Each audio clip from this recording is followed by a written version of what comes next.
Ever wondered how the wealthy manage to keep their earnings away from the taxman? Well, it's no secret that they're pros at it. But what really stays under wraps is the nitty-gritty of how they pull it off. Join us as we uncover the hidden tactics and places where the wealthy stash their cash to avoid taxes. You won't want to miss out on this eye-opening exploration.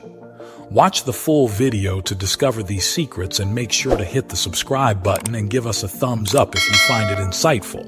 Let's dive into the world of wealth protection and tax evasion together. Number 1. Playing hide and seek with Uncle Sam.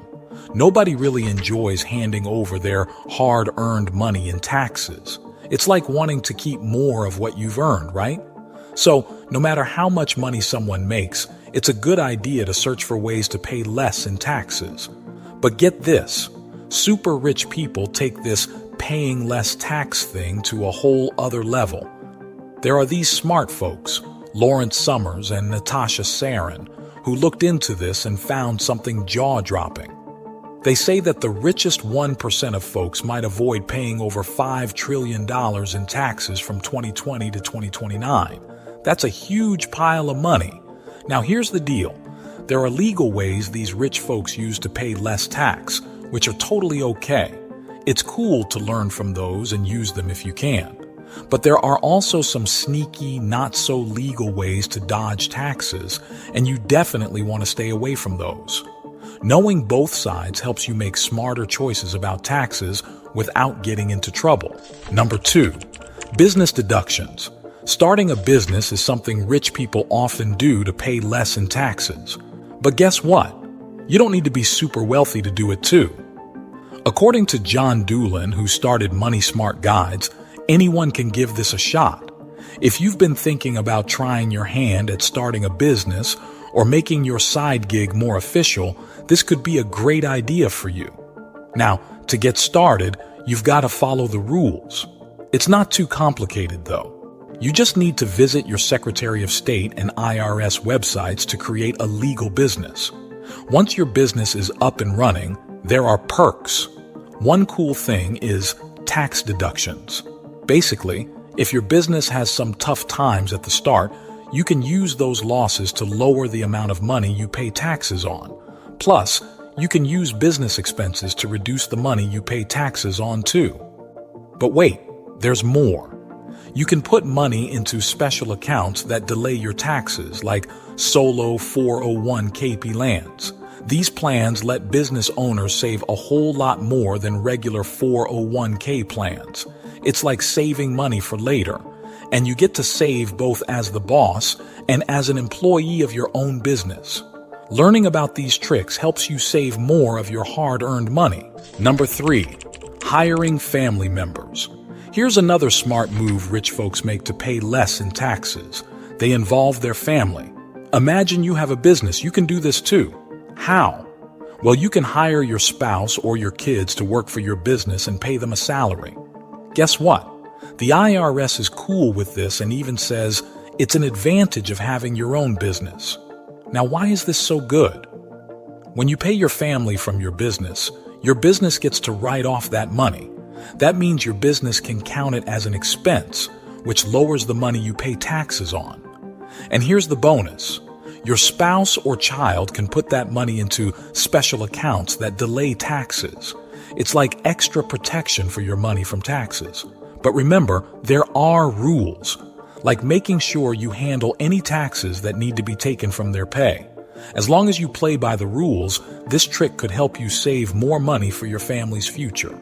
Number 4, vacation homes. Here's another way the rich protect their money from paying a lot of taxes. Vacation homes. You know those cool houses people go to for holidays or weekends? Brian Vance, who sells houses, says something interesting about them. So nowadays, many people don't bother listing out all the stuff they spend money on for their main home because of some new rules. But guess what? If you have a vacation home and let others stay there, things get different. If you rent it out for less than 2 weeks a year, the money you earn is usually tax-free. Cool, right? But wait, there's more. If you rent it out for more than 2 weeks, you can deduct some things from the money you earn, like what you pay for the house, mortgage interest, taxes, fixing things up, and even how the house loses value over time, depreciation. It's like getting to subtract some costs from the money you make, so you don't have to pay as much in taxes. Smart move for those with vacation homes. Number 5, real estate tax deferment. When rich folks sell a house they invested in, like a vacation home, they have this cool trick to pay less in taxes.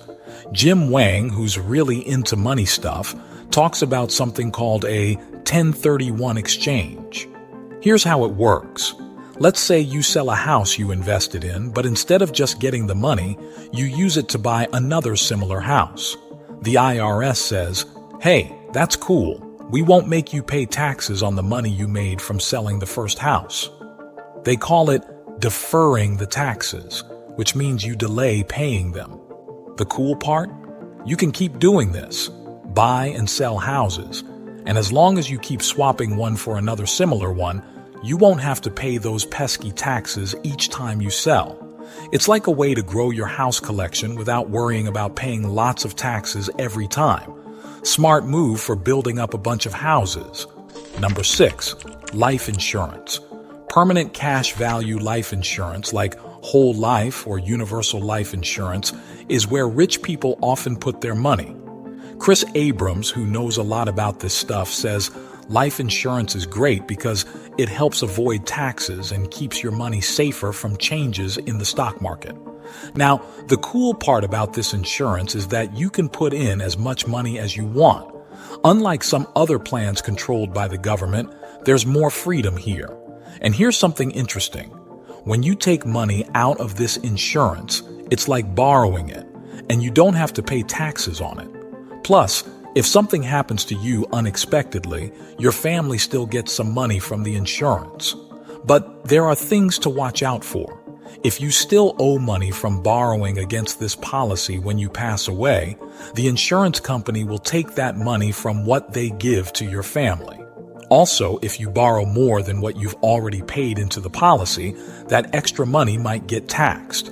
So, it's a safe way to save money, but you need to be careful about these details. Number 7, offshore accounts. When talking about how rich folks stash their money away, we can't skip mentioning those sneaky offshore bank accounts, like the ones in places like the Cayman Islands, Switzerland, and Singapore. Pedro Nicolachi da Costa explains that these super secret accounts hold about 10% of all the money made in the world. Now here's the thing. These places let rich people hide their money so they don't have to pay as much in taxes. It's like keeping money in a secret place so the tax people can't find it. But this leads to a big problem. It makes the gap between rich and not so rich people even bigger, both in the United States and everywhere else. Here's a really serious fact. By 2017, the difference in how much money different people make in the United States was as big as it was back during the Great Depression. That's a long time ago. These secret accounts themselves aren't illegal, but they become a problem when people use them to dodge paying taxes they should be paying. Number 8, shell companies. You've probably heard about shell companies, but what exactly are they? Well, they're kind of like empty businesses. They don't really do much or have big stuff of their own. But guess what? Sometimes these empty businesses are legal. For example, an American company might create a shell company if they want to run factories in another country. But here's where things get a bit tricky. These companies often do more than they should. An anonymous shell company, for instance, can hide someone's money or stuff from the tax people, police, a husband or wife, people they owe money to, and even more people. Here's a surprising fact. Because of these shell companies and other tricky ways of doing things, big companies in the U.S. might avoid paying up to $90 billion in taxes every year. It's like finding ways not to pay what they owe to the tax people, which isn't really fair for everyone else. Number 9, municipal bonds. You might be surprised to know that rich people use a legal trick to avoid paying lots of taxes, buying bonds from the government. Here's how it works. So, governments, like the city, state, or country you live in, sell something called municipal bonds. They use the money from these bonds to do big things like building schools, roads, or parks. Now, these bonds are safe and give a pretty good interest rate. But here's the special part. Rich folks love these bonds because the money they make from them usually doesn't get taxed by the federal government. Now, here's the thing. Even regular folks can buy these bonds, but sometimes it's better for them to look for other bonds that give more money back, even if they have to pay some taxes on it. It all depends on how much money you have and how much you want to make from your investment. If you're not sure what's best for you, talking to a financial advisor is a good idea. Number 10, sparkling assets. Some wealthy people use a sneaky trick to avoid paying taxes, and it's not a good idea.